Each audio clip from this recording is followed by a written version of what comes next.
Logikanya dibalik begini. Ini saya ngomong serius karena ini bentuk kemenangan saya ini bentuk kemenangan saya. Saya berkali-kali ngomong di kota pelajar di Jogja karena banyak pengujinya juga. Bukan sekedar pendamping tapi penguji. Banyak yang profesor, bukan sekedar dokter, banyak yang profesor. Jadi biar ini dok. Begini, saya pernah ditanya sama seorang dosen, Gus, saya ini ngaji hadis banyak, tapi ada yang saya tidak paham, yaitu mangkola la ilaha illallah dakhalal jannah, ada kalimat wa in zana wa in saroko. Meskipun pernah zina, pernah maling. Ini kan seakan-akan mentoleransi perzinaan dan pemalingan. Terus saya bilang, oh makna hadis itu seperti ini. Jadi kebenaran absolut, kebenaran yang mutlak itu tidak akan terganggu oleh status perilaku seseorang. Saya berkali-kali memberi contoh. Orang yang ditangkap KPK akan bilang 1 tambah 1 2. KPK-nya juga bilang 2.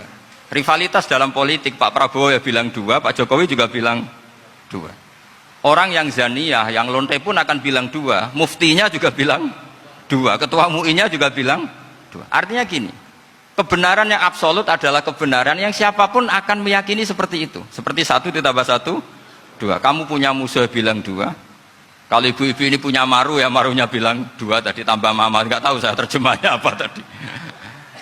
Nah, kebenaran yang absolut itu kebenaran yang siapapun pasti mengakui. Dan uniknya begini, saya pernah ngaji acara himmah, acara pondok sarang di Demak. Kalau kamu bilang 1 ditambah 1 menjadi 2, untuk mengatakan 2 itu kamu butuh hadiah enggak? Mereka semua jawab enggak.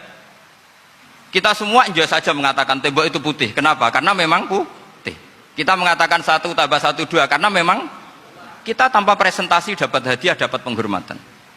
Kenapa untuk mengatakan Allah itu Tuhan kita butuh surga? Memangnya kalau tidak ada surga Allah tidak jadi Tuhan? Ini problem orang soleh-soleh yang terlalu pesimis. Makanya nanti orang-orang soleh itu masuk surganya berat. Tapi kalau orang alim lebih gampang kira-kira seperti itu. Iya, karena kan imannya lebih bagus. Dalam hadis qudsi Allah ini yang dibuli orang-orang soleh. Laulam akhluk jannatan wala naron alam akun ahlan an uto'ah, dalam hadis qudsi itu. Kalau saja saya tidak menciptakan surga dan neraka, apa saya tidak jadi Tuhan yang perlu ditaati?